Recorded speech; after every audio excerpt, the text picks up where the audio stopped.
Welcome back to XRP Daily Brief. Get comfortable, because this episode is going to hit harder than most people are ready for. Today we're going straight into a topic that most of the crypto space is either misunderstanding or completely ignoring. And that blind spot is exactly why so many retail investors keep getting blindsided over and over again. We're tackling a question people love to repeat, but almost nobody actually breaks down with real logic. Is the Bank for International Settlements, the BIS, anywhere close to treating XRP as a Tier-1 asset? Before you roll your eyes or jump to conclusions, hear this out. This isn't some moonboy fantasy. This isn't a clickbait thumbnail moment. There is real weight behind this conversation. You've got people like Jake Claver digging into BIS documentation. You've got analysts trying to interpret policy shifts. And you've got the biggest institutions on the planet openly talking about interoperability, unified ledgers, and bridging assets. So instead of adding more noise, we're going to go straight through it. By the time you finish this video, you'll know where XRP actually stands right now, what the BIS really requires for Tier-1 status, and whether this Tier-1 XRP narrative is grounded in reality or just another delusion bouncing around crypto Twitter. Here's the core problem. People love to share projections, theories, screenshots, and so-called inside info. But most of them don't even understand what a Tier-1 asset really is. They definitely don't understand what it would take for XRP to get anywhere near that category. And that's why this conversation gets stupid very fast. You'll hear things like, politics will stop XRP, or price alone will force global adoption, or some government will just ban it and that's it. None of that is how this actually works. The real authority here is the BIS, the Central Bank of Central Banks. They are non-jurisdictional. They don't answer to Congress. They don't answer to politicians. They don't care about influencers or narratives. They write the rules that shape how global banks handle risk and capital. When they set a standard, that standard effectively becomes global financial policy. That's it. Full stop. One serious BIS announcement can carry more weight than 100 bullish threads on social media. If the BIS ever came out and said, XRP is our preferred third-party asset for settlement, that would be a nuclear event for the financial system. Game over. Central banks would pivot. Major institutions would pivot. Global regulators would adjust. There would be no endless debates, no maybe next quarter, no waiting for the next cycle. Liquidity would explode. Demand would go vertical. And markets would be forced to adapt whether they like it or not. So yes, the stakes are massive. But before you start dreaming about 5-digit XRP, you need to separate what's real from what's pure fantasy. And that brings us to the key question. Is the BIS actually laying the groundwork for XRP, or is the community just getting ahead of itself? The truth is more nuanced and more interesting than most people realize, because right now, XRP is not a Tier-1 asset, not even close. At this moment, the BIS groups XRP with Bitcoin and Ethereum in what they call Group 2, volatile, unbacked assets that are treated as high risk. And starting January 2026, banks will only be allowed to hold a tightly capped amount of these on their balance sheets. That's the harsh reality. But here's the twist that most people miss.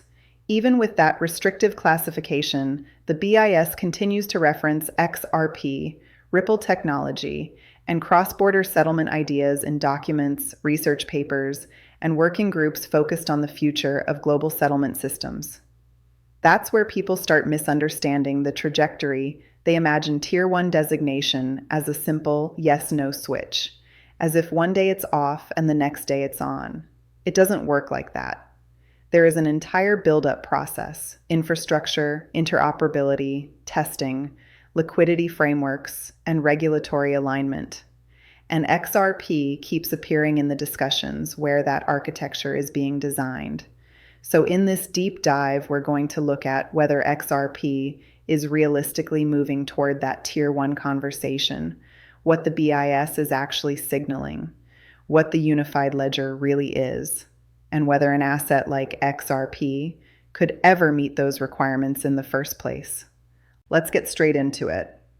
Before anyone starts chanting Tier-1 XRP, you need to understand how brutally strict the BIS framework actually is.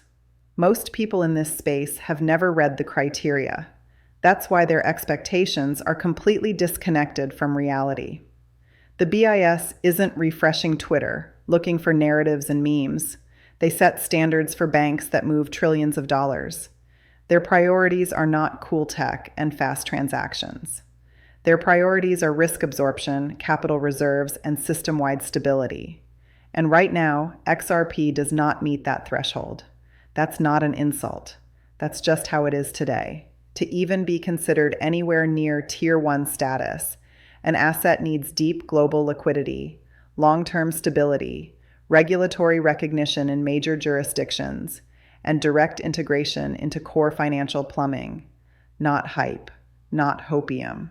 Hard data, compliance, real-world settlement, and genuine systemic importance.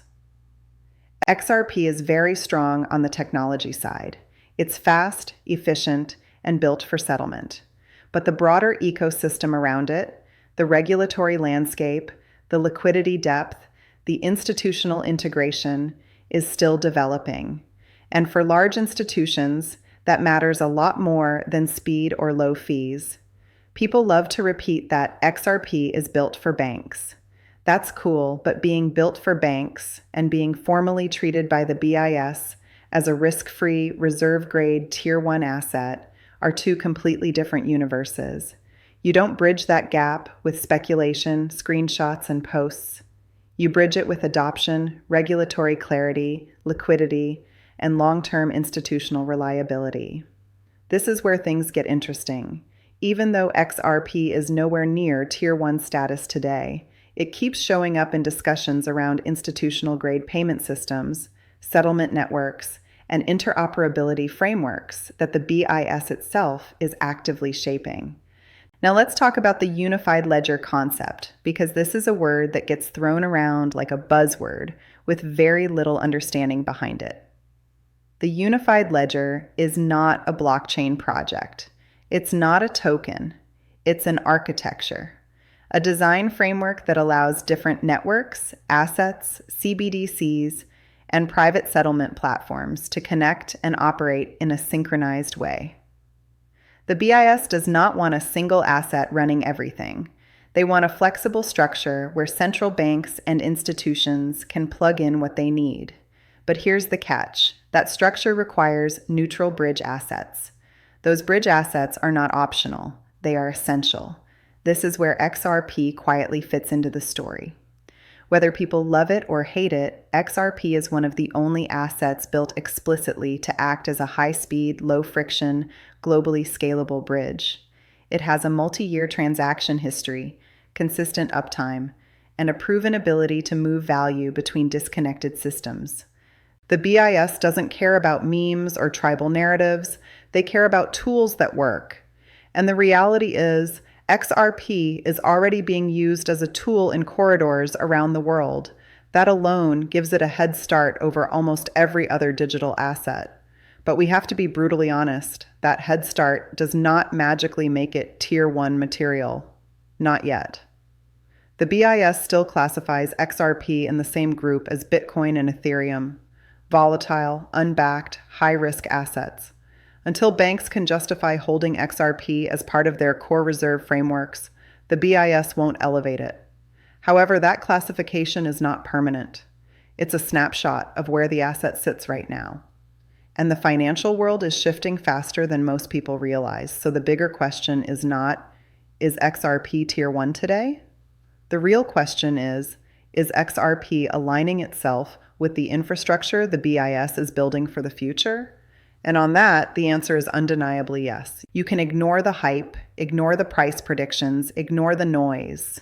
But you cannot ignore the fact that XRP is being positioned inside the architecture where Tier-1 decisions will eventually be made.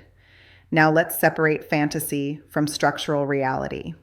Everybody loves to shout that Ripple is working with banks, but very few people understand what that actually means from an institutional architecture standpoint. Banks don't care about a token logo. They care about rails, compliance layers, reporting standards, and settlement reliability. Like it or not, Ripple has been quietly building the rails that plug directly into the same kind of financial architecture the BIS has been outlining for years. Ripple isn't trying to become a bank. Ripple isn't replacing Swift in the way people like to say it in memes. Ripple is trying to build the infrastructure that banks and institutions use underneath the system, the plumbing nobody sees but everybody depends on. That's why the BIS discussions around unified ledgers and interoperable settlement frameworks matter so much. That's why Ripple keeps showing up in CBDC pilots, liquidity programs, and cross-border payment modernizations around the world. These aren't XRP to $10,000 tomorrow moments. These are infrastructural milestones. They don't explode on social media, but they are strategically critical. Think about what the BIS wants: a system where tokenized assets, CBDCs, private networks, and legacy systems all plug into one synchronized layer. For that kind of architecture, you need a fast, neutral, programmable bridge asset that's proven, liquid, and battle-tested. There are only a handful of contenders that even qualify for a serious conversation like that, and most of them are either unfinished or pure vaporware.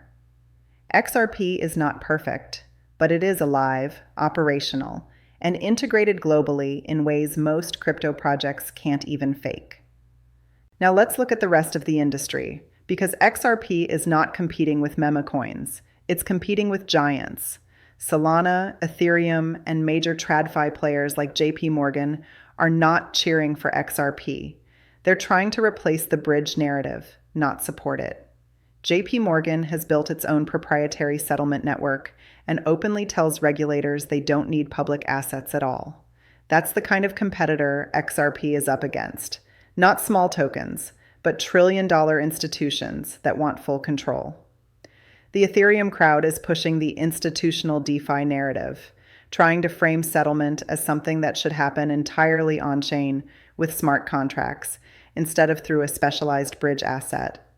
Solana is pushing high-speed tokenization rails and bragging about throughput, while conveniently downplaying its history of network outages. Everyone is fighting for the same prize, financial infrastructure. No one is giving XRP a free lane.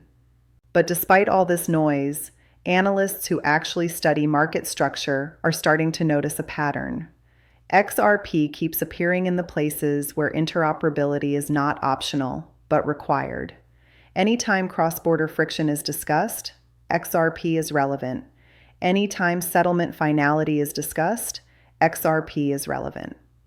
Anytime banks need to move liquidity between systems that don't speak the same language, XRP is relevant. That's not fan theory. That's functionality. Even conservative analysts who don't like crypto in general are acknowledging that Ripple is one of the few companies actually building real corridors, compliance rails, and institutional integrations. They're not trying to lure in retail gamblers. They're trying to onboard markets. That alone separates them from the majority of this space. Meanwhile, reactions from CEOs and financial leaders are shifting. Some are blunt. They believe a unified ledger will require neutral assets to avoid geopolitical bias.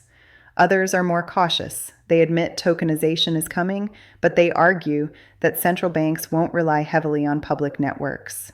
The divide is real, and because of that, the future isn't going to be one asset wins everything. It's going to be multiple systems coexisting, but only a few acting as true liquidity bridges. And that's where XRP is trying to position itself. Now let's talk about the battlefield that really matters right now: regulation. Regulatory clarity is quickly becoming the real line in the sand. The US, Europe, and Asia are all moving toward frameworks where assets like XRP either gain legitimacy or get pushed to the sidelines. ETFs are not just financial products. They're political tools and structural signals. The moment institutional players get legal protection and regulatory clarity, they move fast. XRP doesn't have an ETF yet. But the day true regulatory clarity fully lands, everything changes. Liquidity, market depth, volume, and the perception of risk. And those are exactly the metrics the BIS cares about when deciding how to classify assets. So when you look at the entire landscape, competitors, institutional reactions, regulatory shifts, and macro strategies, it becomes clear that XRP's path is neither guaranteed nor blocked. It is contested. And that's why the next phase matters more than any tweet, any chart, or any prediction. Now let's zoom into the current market conditions, because a lot of XRP holders are feeling the pain right now. If you've been tracking this market for years, you already know the pain phases are not random. They follow patterns. These phases expose who is actually paying attention and who is just reacting emotionally to red candles. Right now, we're in one of those phases where the market is testing conviction, not wiping out the strongest holders, just shaking out the weak hands that chase pumps and panic on dips. If you zoom out and ignore the fear posts for a moment, something becomes obvious. What we're living through is not a total collapse. It's a controlled reset built into the cycle. Every major run in the last decade has had a phase like this. Bitcoin rips, the crowd gets euphoric, insane targets start flying, and then without warning, the market snaps down 20 or 30% to reset sentiment. Look at the higher time frame structure. Push higher, stall, get rejected, drop 25 to 30%, then attempt another leg. This has been repeating for months. Anyone acting shocked right now either hasn't studied the chart or refuses to learn from the last 3 cycles. And here's the blunt truth. If Bitcoin is stalling, every altcoin is going to bleed harder. XRP does not get a special exemption. Not in a liquidity-driven market where Bitcoin dominance is still squeezing the altcoin sector. People are acting like this correction means the bull run is dead. In reality, this is exactly the kind of reset a bull run needs to stay healthy. You don't build a sustainable move with straight green candles. That's how you build a bubble that blows up in your face. You build sustainability with controlled downward pressure that flushes leverage, resets funding rates, and forces the market to earn its next breakout instead of hallucinating one. If you look at Bitcoin's macro structure right now, we're still trading inside a fairly normal long-term uptrend. Nothing structural has been completely broken, yet people are panicking because they expected a moon month, and the market had other plans. Now focusing directly on XRP, the 3-week bleed we're seeing is brutal. Yes, but it's also textbook when Bitcoin faces macro pressure, rate uncertainty, CPI volatility, election noise, and shifting expectations around the Federal Reserve. XRP historically retraces harder, and then often recovers sharper once Bitcoin stabilizes. This isn't new. This isn't mysterious. It's exactly what you'd expect from an asset with strong long-term narratives, but weaker short-term liquidity. The problem is not XRP's fundamentals. The problem is people expecting XRP to explode while Bitcoin is struggling to breathe and macro conditions are unstable. Here's the truth. XRP is not going to magically moon while sentiment is this fragile, while traders are waiting on FOMC decisions, while the macro outlook keeps shifting week to week, and while institutions are clearly positioning themselves ahead of bigger liquidity moves. You don't need hopium, you need awareness. And right now, awareness says we're in a reset phase, not a confirmed reversal. Reset phases hurt, but they're also where the biggest setups quietly form. We're heading into a period where the next big move is going to be decided by macro events and policy decisions, not Twitter charts. If you understand how those events sync with the crypto timeline, you can see opportunity forming where other people only see panic. So let's zoom all the way out to close this. The market is stuck in a tug-of-war between macro uncertainty and long-term bullish structure. On one side, you've got rate cut speculation, recession fears, geopolitical chaos, regulatory stagnation, and a very cautious Federal Reserve. On the other side, you've got a maturing crypto market, ETF-driven liquidity, institutional accumulation, global settlement trends, and major infrastructure upgrades happening in the background. That clash creates a messy, frustrating, slow-moving environment, but it also builds the foundation for explosive moves once macro conditions finally line up. And whether people like hearing it or not, XRP is positioned right in the middle of that tension. It's not mooning right now because the macro environment isn't giving it room to breathe, not because its long-term use case has disappeared. The timeline has shifted. The destination is still open. But here's the part many people don't want to accept. None of this guarantees anything.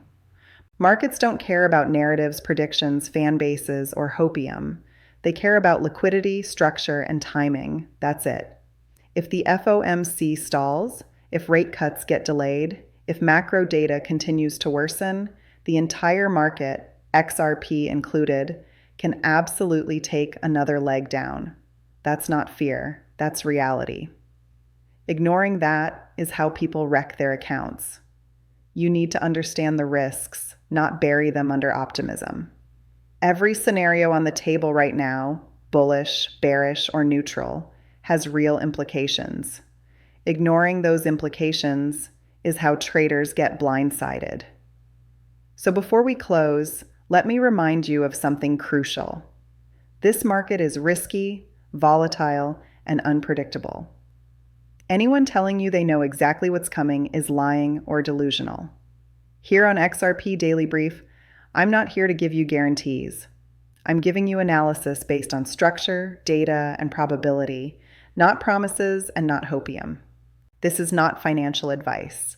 Always do your own research, make your own decisions, and never invest money you can't afford to lose. If this helped you see the XRP and BIS narrative more clearly, make sure you like the video, subscribe to XRP Daily Brief, and share it with someone who still thinks Tier 1 status is just a flip of a switch. Thanks for watching, and I'll see you in the next episode.